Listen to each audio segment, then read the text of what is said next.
Hey guys, it's History Behind the Warrior and welcome to another Mortal Kombat video. Now today, with us only being a month and a bit away from the movie's big release, I wanted to report on some of the recent news that has come out regarding the film and possibly a sequel that's been loosely hinted at by the cast. But before I do, let's give you a quick rundown of the situation, how we got this information, and give you all a very brief history lesson on the film's creation, as the process of it has been pretty interesting to say the least. Now, for those of you new to the Mortal Kombat franchise, well, 1, hello and welcome, and 2, this isn't the first time a Mortal Kombat movie has been created. The first ever live action adaptation was created all the way back in 1995, and it was actually very loosely based off the first game, not following it step by step. Now, despite this, the film was actually very successful, being positively received from both fans and critics, as well as standing at the #1 spot at the US box office for 3 consecutive weeks. Things were looking really good, but of course with movies, once you dip in a toe, you may as well put your entire foot into the pool, and this would lead up to its sequel in 1997, Mortal Kombat Annihilation, a movie that was so horrifically bad that not only did it kill the potential of a franchise, but it actually hurt everyone that was part of the project. Everyone was affected by this film in a very negative manner, and it was panned across the board from both fans and critics alike. It was the exact opposite of how good the very first film was, and it still to this day is seen by many as one of the worst things to have come out of the Mortal Kombat license. Now, following these events, the Mortal Kombat franchise suffered a number of different hurdles. The biggest was Midway's bankruptcy in the late 2000s. Luckily from here, the license would fall into the hands of Warner Brothers, but reviving the series on a global scale was quite a struggle, as they tried to branch themselves out into different forms of media, not just be confined by the game. The most infamous adaptation from this was Mortal Kombat Reboot, that later turned into Mortal Kombat Legacy. Now, despite the positive reception of Rebirth, Legacy got a lukewarm reception from the fanbase, and it did sadly fall flat, not being what fans had really been looking for. And unfortunately, because of this, Mortal Kombat Legacy was finished after 2 seasons. After the death of Legacy in 2014, there was radio silence from the franchise. It wasn't till about 2016 where the cogs finally started to turn, with the likes of James Wan, Simon McCoy, and Greg Russo jumping on the project. After multiple different drafts, in 2019 a cast was finally assembled, and filming would take place in Australia from September to December. The movie was originally given the release date of January the 15th, 2021, but unfortunately due to the global pandemic, it was left on the cutting room floor. And thus, because of this, we didn't get any news up until December of 2020. It's here where we learn of the new release dates, being April 16th on HBO Max and in theaters. Following this, in January, we got some on-set shots of the actors in costume, and in February, we got an official trailer showing off just what the movie was about. A trailer that, mind you, is the most successful Red Band trailer ever made, as it has beaten out the likes of both Logan and even Deadpool, so the community reception has been pretty damn good. But what has gone on from here? How exactly has a sequel been teased? Well, as we draw closer and closer to its release date, the team and cast have been taking questions online, and they've been doing some interviews to promote the movie, so they have been talking about the characters, the cast, and surprisingly been hinting at a possible future. Now, the reason why I say surprisingly is that whilst the cast has been teasing at a sequel, as of right now, we know that Warner have not given them the all clear for a definitive sequel. So I definitely think that the future of this franchise and universe definitely does depend on the success and reception of this film. Now, with that said, what are these teasers? Well, the first and big one is the chatter surrounding Johnny Cage.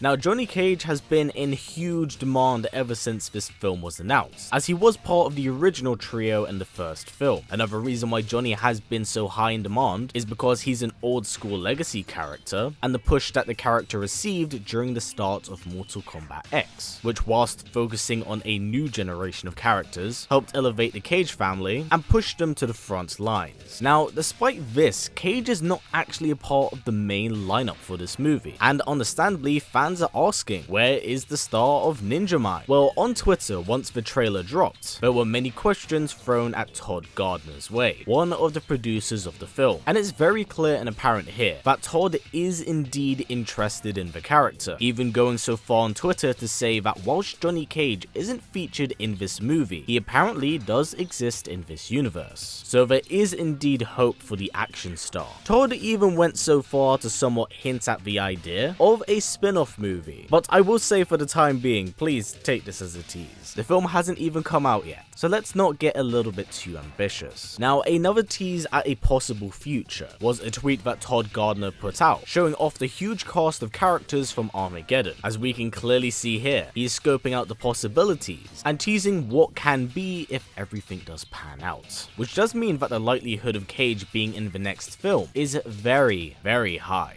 Now, the Johnny Cage stuff settled, our next character is Joe Taslim's Sub-Zero. Now, it's pretty safe to say that everyone came away from that trailer noting that Sub-Zero's an absolute cold-hearted bastard, bent on literally crushing his opponent. But how exactly does this involve Noob Saibot? Well, during an interview with Collider, Joe Taslim actually goes through the process he underwent in order to understand just who Bi-Han was and what was ultimately his fate. And I must say that from reading this interview, that Taslim really did his work on understanding the character, from his brutal upbringing within the Lin Kuei to his inevitable fate as Quan Chi's revenant servant. Taslim really went that extra step to really understand Bi-Han. He wishes to meet fans' expectations, and he knew the only way to do this was to become a fan himself, knowing how high the bar had been set for him as well as the character. Now, from reading and understanding the character, it seemed like Taslim has gone that extra step and said that he wanted to reveal the inner conflict of the character through his actions, expressing Bi-Han's own humanity and how he tethers on the pitch black abyss of villainy. And I think it's pretty safe to say that the trailer definitely did give us that impression. Now, seeing as it was Taslim that dropped Pitch Black, it's very, very obvious that he is alluding to Sub-Zero's transformation into Noob, even dodging the question knowing that he can't say much. So I will say that there is some light foreshadowing here from Taslim, which could be a really good sign for big Bi-Han fans. But please do keep in mind, we still do have one movie here, and as far as we know it, Joe is only exclusively playing Sub-Zero here, so I wouldn't say expect Noob to turn up in the middle of it. However, it's always fun to think of the idea of a possible post-credit stinger. Now, the big question here is, will a sequel happen? Well, honestly, I'm not entirely sure, and there are a lot of factors that do come to mind. You see, the reason why they are compressing a fair few well-known characters into this one known film is because right now they don't know if a sequel will happen. This could be a one and done job depending on the reception it gets from critics, as let's face it, the stigma around video game movies has not been great for a very, very long time. It needs to get reception from both hardcore and newer fans in order for Warner to see that this franchise is worth investing in. And I can understand why they would be rather hesitant, considering what Mortal Kombat Annihilation was. You can tell they're definitely trying to please fans